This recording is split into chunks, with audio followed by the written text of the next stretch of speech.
Blessings and welcome to Soham Sessions.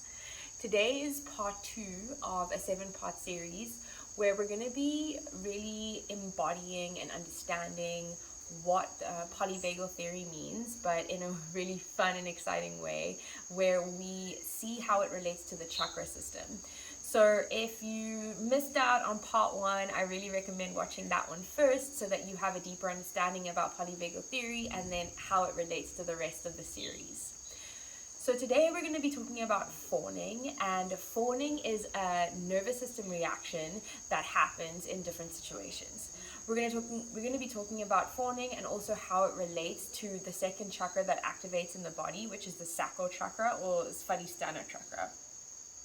A little bit about fawning first. So fawning circuitry happens when we have been programmed in a way to not be able to really show up as our authentic selves out of fear of abandonment, out of fear that we won't be accepted by our tribe, that we won't be accepted by the people outside of our tribe, like relationship patterning when it comes to our teachers or our friends or also our partners, our lovers.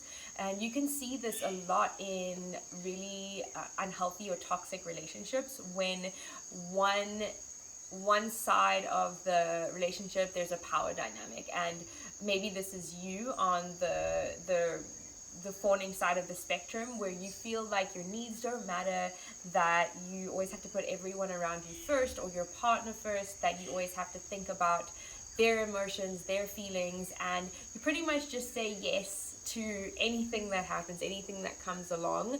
And it may be at a point where your programming is just in that automatic response that you don't actually realize that you're doing it anymore. Or there is this deep-rooted pain, this deep-rooted core, that every time you feel like you have to say yes to something, or you have to be the nice one and be the loving one and be the doting one and the overachiever, and just always make sure that everyone else's needs are covered, everyone else is secure in their emotional process, but you don't allow yourself the openness or the space to really be authentic and express your no's and express when you're uncomfortable and express when there's boundaries that are needing to be made. People that have a dominant fawning circuitry in their nervous system reaction really struggle with boundaries. And if this is something that you can relate to, or you know someone in your life that this can relate to, this can be really, really helpful.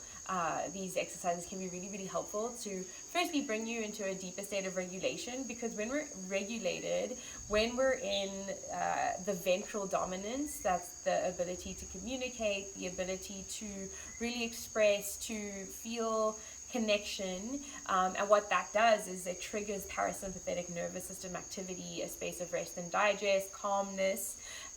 When we're in these states, it's much easier for us to express our boundaries. But if we're in a fawn response and then we're triggering these other nervous system reactions that are really seeing, our bodies are really seeing it as like a survival state mode, and we're not really able to make decisions based on our authentic truth. And we really want to make decisions based on our authentic truth. It's really, really important to move through life being able to express your needs and to express your boundaries. So how does this relate to the sacral chakra or the Svadhisthana chakra? In our last video, we spoke about the first chakra and how it's activated from when we're born, when we enter the family home and we're learning about the basic needs of life, and really the eyes through the lens of our families. We get a little bit older and we move out into the world. This chakra's formed, I want to say, between the ages of like 4, 5, and 7. And this is when we really start to mingle with other ideas, other people, other kids. We start to get maybe taught by outside perspectives, our teachers, maybe our friends, parents start to really like plant these seeds of knowledge and understanding into us, and also like teaching us how we relate to our community, how we relate to showing up authentically as we are and expressing our thoughts and opinions and having it be received. It's like how we give and receive love to our outer environment outside of these tribal laws, these first solidified experiences and understandings. And now we get to really test those theories and express them and explain them. And how does this relate to fawning and the nervous system? Well, for example, your first relationship with your best friend, or maybe your first experience in school was that of bullying. Maybe you felt afraid. Maybe there was a fear of being able to show up as your true authentic self, because maybe your ideas were a little bit different. Maybe you came from a family that was a little bit different and had different ideas. Maybe culturally you dressed differently. Maybe there's a million reasons why you could have had just a different outlook on life. And then you're thrown into an environment where maybe there was a predominant outlook, and you realize that you had to hide pieces of yourself in order to fit into the crowd, in order to belong, in order to feel included and feel loved and feel connected. So you suppressed parts of yourself, right? This is a sacral chakra trauma, and can also be the ignition for a predominant fawning circuitry, because what happens then is you start to behave like other people and also see how you can meet other people's needs so that you can be part of the crew, part of the group. And prolonged experience of this, and it starts, like we said in the first video, it starts to program the nervous system to believe that in any kind of relationship or like experience where we need to connect, we can't be ourselves. We can't show up as ourselves. That's not a safe place to be, because we may be rejected and we may be abandoned. We may be, like just cast out. So how can we show up the best way we can, no matter what our truth is, in order to belong, in order to love? And then this unfortunately also filters into our romantic relationships. Yes, a lot of these programmings can also come from home. It can also come from the way our parents brought us up and the kinds of relationships that we had with them. But today we're just talking about how fawning is in relation to the sacral chakra, and how that can also be a state of programming and where our nervous system is in relation to relationships in our lives. So, as we did before, we're just going to take a deep breath in and allow ourselves to come into our bodies, because we just took in quite a bit of cognitive information, and we just want to kind of drop into our bodies somatically so that we can go through our exercises. And essentially these exercises are going to help us to reprogram the circuitry so that we can feel more confident, so that we can feel more capable in saying our sacred no's and our sacred yeses. We're going to talk a little bit about what that means and how to install them into our bodies. And these practices can be done every day or whenever you feel called to, and it can really shift the way that we allow ourselves to show up in the world. So we're going to come into standing to do a little anchoring exercise. Let's just shake out our body, shake out any excess energy, take a few deep yogic breaths through the nose, allowing our bodies to fully expand with air. And we're going to exhale, and we're just going to shake out any excess energy. Let's do 2 more of those. Stomach, sternum, chest, and exhale, blowing all the unnecessary air out. 1 more. Really, let's pull the energy all the way from the base of the feet, through the legs, through the stomach, sternum, and chest. Fill the body completely up with fresh air, and exhale any stagnant or old energy to become completely embodied in this moment. And with the sigh, we can bend a little, shake it out, shake out the hands. Beautiful. So we're going to start with an anchoring exercise, and what this is going to do is really allow us to take up space in our body. If you've been made to feel really small your whole life and unable to really take up the space, take up your space, felt like you've had to hide your truth, hide yourself, doing this exercise every day can really help you to take up your space, not in an egoic way or in a way that's going to make you feel kind of just not really like good about yourself or be able to be seen. Like it can just help you to feel more strong, feel more centered, and feel more grounded. So we're going to put all of our energy just above our navel. Help ourselves to stay anchored in this area. If you just need to take a minute to almost envision there's a weight here, a magnetic weight of energy that's pulling all of your focus into the space. Good. From here, we're going to just gently move firstly forward, but allow ourselves to be pulled from this centered space, from this anchored space. So the movement's coming from here, and we're just allowing ourselves to be pulled forward. And then we're going to allow ourselves to be pulled back. Again, the energy is moving from the center of the body. Fantastic. Allow the energy to drop. Feel the energy drop and allow your energetically feel yourself to be pulled down from the centering space, from this anchor. And from here, allow the energy to go up vertically. Feel yourself maybe moving upwards. Your shoulders can move a little up. Your chest becomes a little bit more out. Maybe your neck goes a little higher, like there's a thin thread being pulled up, making you feel just a little bit taller. And from here, we're going to take a deep breath into the centered space, into this anchored space. And on the exhalation, we're going to exhale energy from the center vertically down the front of our legs. Feeling energy move all the way from the front of our legs, our knees, our feet.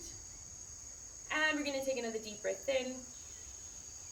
And we're going to exhale, feeling it from the back, centered from the back, the anchoring space. And when we exhale, we'll feel it move down our buttocks, our thighs, our calves, and our heels.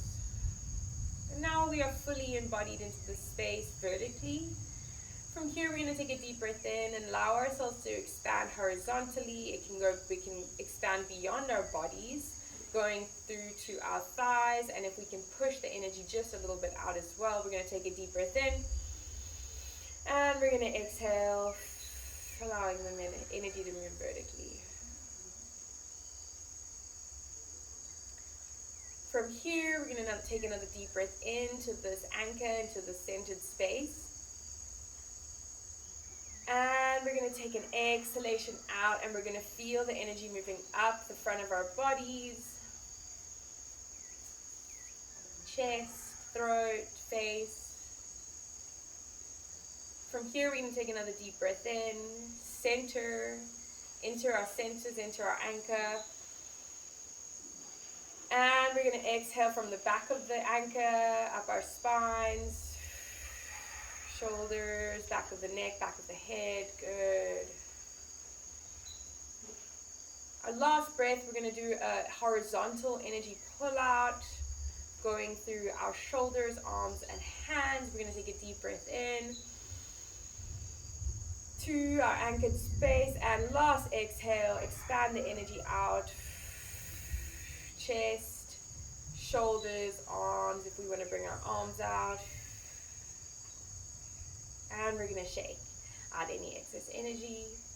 Let's just take a moment to see what that feels like to be completely in our bodies, vertically and horizontally, taking up all of the space in our bodies, ready to practice our sacred no's and our sacred yeses.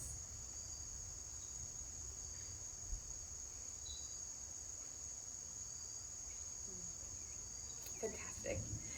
We're going to come back into a seated position. And from here, we're going to talk a little bit about our sacred no's and our sacred yeses. So for someone who lives in a dominant fawning circuitry, it's really hard to differentiate between the deep, authentic no and yes, and what the outside pressure is to respond in a certain way to please whoever is in our surroundings. So we really want to cultivate what that looks like, what our preference, our needs are, and how how we can start to follow that without going into a nervous system dysregulation. Firstly, we need to put more attention into the other centers of intelligence in our body. We're all very focused on what's happening mentally, but it's really hard to get ourselves out of any kind of visceral somatic reaction if we're only putting energy into the mental aspect of it, because our bodies need to be focused on. We need to realize that the stomach and the heart are just as powerful, if not more powerful, centers of intelligences than our mind. And just by putting awareness and energy into these spaces, there's more neurological activity happening in your stomach than in your mind. And to understand that all of our action and intuition comes from our stomach, and then like what we feel essentially comes from our heart space, and then we get the cognitive thought pattern of like what to do next. So this is the bottom-up approach, and it's also realizing that we feel before we think. We feel and then we think. So how can we really tap into our feelings and then use our thoughts as allies, as opposed to not really tapping into what we're feeling at all and just going straight to the mind and kind of starting in becoming in a spiral because we're not really sure what to do with the thoughts that are happening in our mind. So we're going to put a whole bunch of attention into our stomachs and our hearts today. And we're going to just start by rubbing on our stomachs and bringing awareness to the space.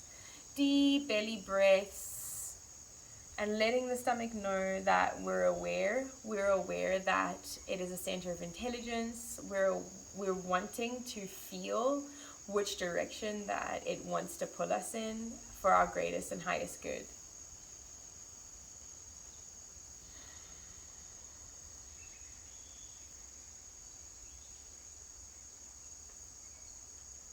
And from here, we're going to just start tapping on our heart space, awakening the center of energy.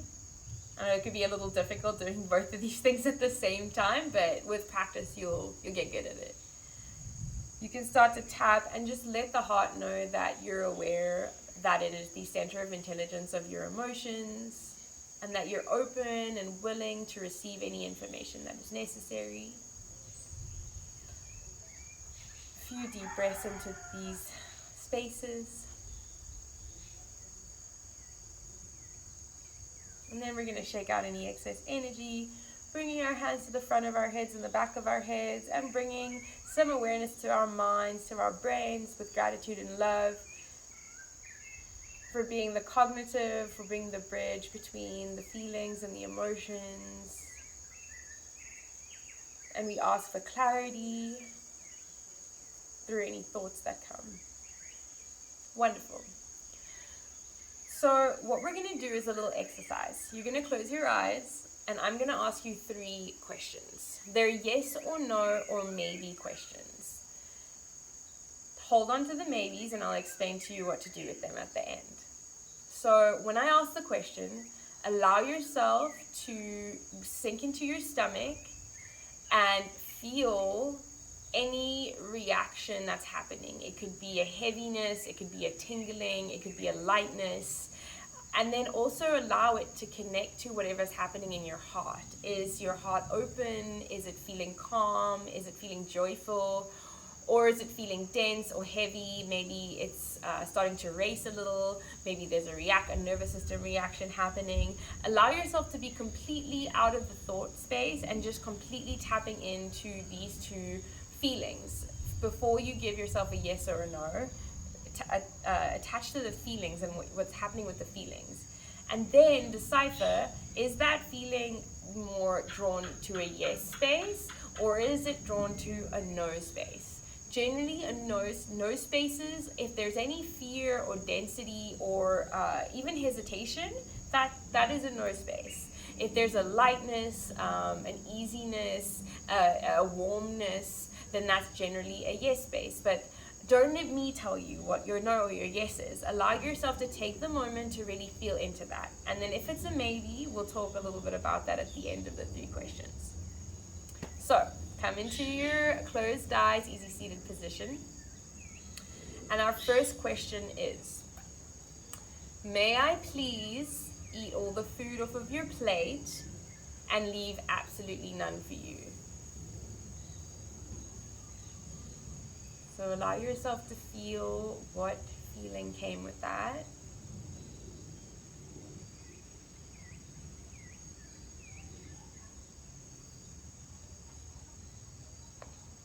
Wonderful. Our next question is, can you please come over to my house and clean my entire house for me? I have been just so busy with work and, I haven't emptied the cat's litter box in like a week. I'd really appreciate it if you came over and just cleaned my whole house for me. And I'm not going to pay you.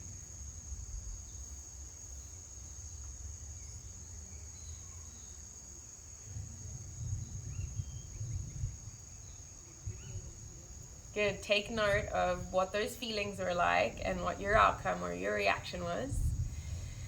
And the last question is, you should come out with us tonight, please.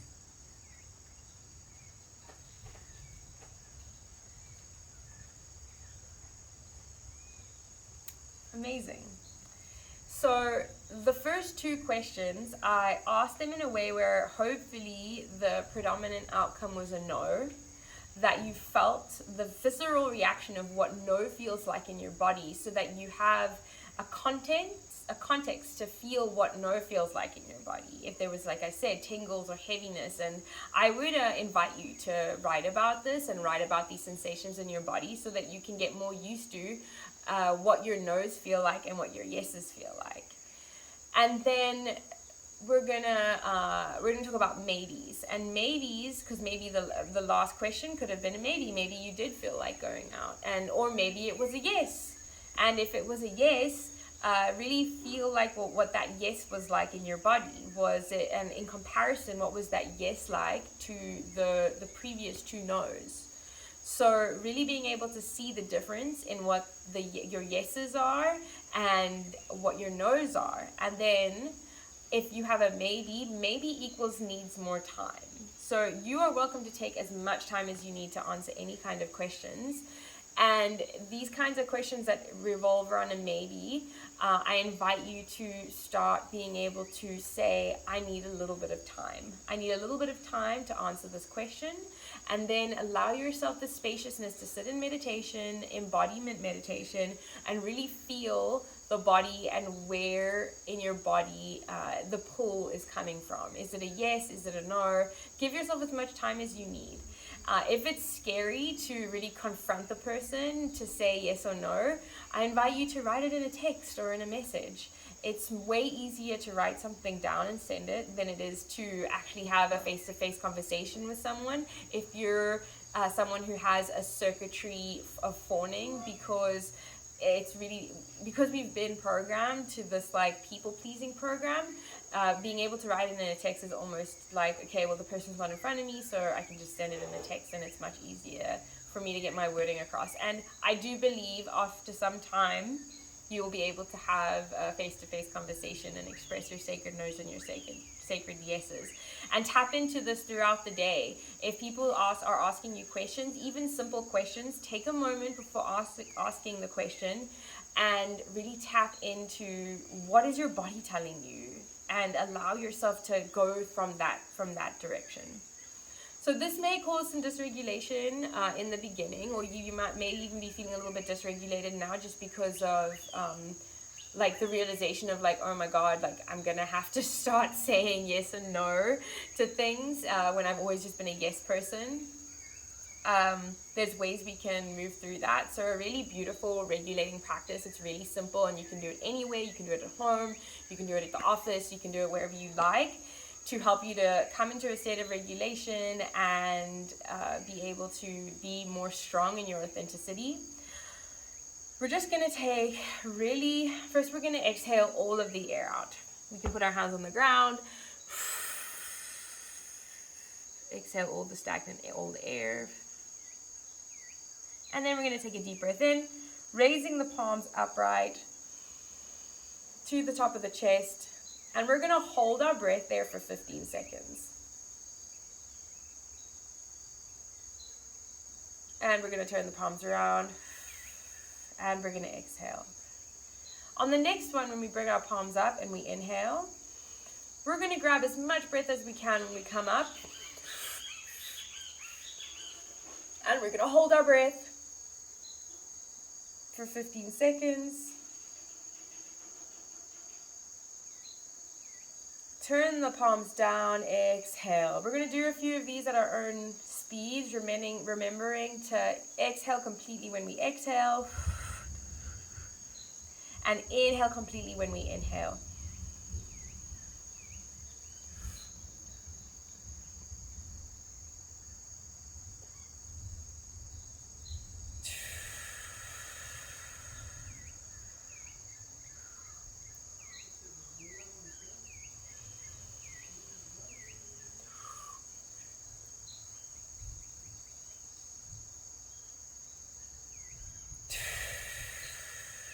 Let's do one more together.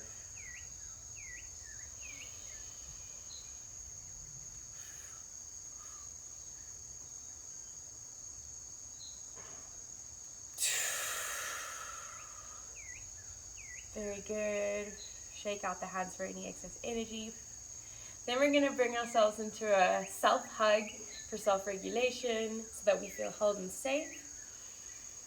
Take a deep breath in, exhale, and invoke the affirmation, my needs matter. If you can allow yourself to feel that 3 times, you can use words in your head, but you really want to feel the words through your body. My needs matter, my needs matter, my needs matter. Wonderful. So that is your exercise that you can do whenever you like, at the office, at home. Even if you're having any kind of anxiety at any point, this is also a really good exercise to do. I would say between 3 to 5 minutes, or as long as you need to until you feel regulated and in a parasympathetic circuitry. Some homework that is also really useful is a journaling practice. You can start to journal every day or every evening actually to reflect on your day about circumstances in your day where you felt like maybe you weren't authentic in your yes or your no, where you felt like there was a moment where you wanted to express your truth, but due to a circuitry of fawning, you kind of just allowed yourself to become the people pleaser and didn't allow yourself to express your boundaries or your truth. And you're going to journal about these moments, and we're going to pause through each moment. So you're going to journal about one moment, and then you're going to sit with that, and you're going to allow yourself to embody the emotion that came with that. Embody the emotion of what it felt like to want to say something, but then hold it back. Because a lot of times we don't allow ourselves, if you're a fawner or in a dominant fawning circuitry, we actually don't allow ourselves to be the main character in our stories. We allow the other person's emotions to kind of overtake the scene, and we want to step back into that space and really allow ourselves to feel our feelings and give our feelings the space to be felt. And if in that point you weren't ready to do that, give yourself this point to be able to do that, and really allow yourself to feel whatever comes up. And like I say, if you become severely dysregulated, you can practice the nervous system regulation practice that we just did together, and it can help to bring you into a deeper state of relaxation, and just programming this affirmation that my needs matter as well after every single circumstance. And I can guarantee you, by doing this practice after a little while and just giving yourself the space to really acknowledge your feelings, you will start to give yourself the space to acknowledge your feelings in these actual scenarios. So that's our class for today. I'm really excited for our next class. I hope you are too. And if you enjoyed what we did today, check in the captions for our contact information and how we can work together more closely. Please follow us on Instagram for a bunch of really beautiful, free educational activities that we can do somatically to release trauma from the nervous system. And yeah, just have a wonderful afternoon, evening, or morning, wherever you are in the world. And thank you so much for joining us. Bless.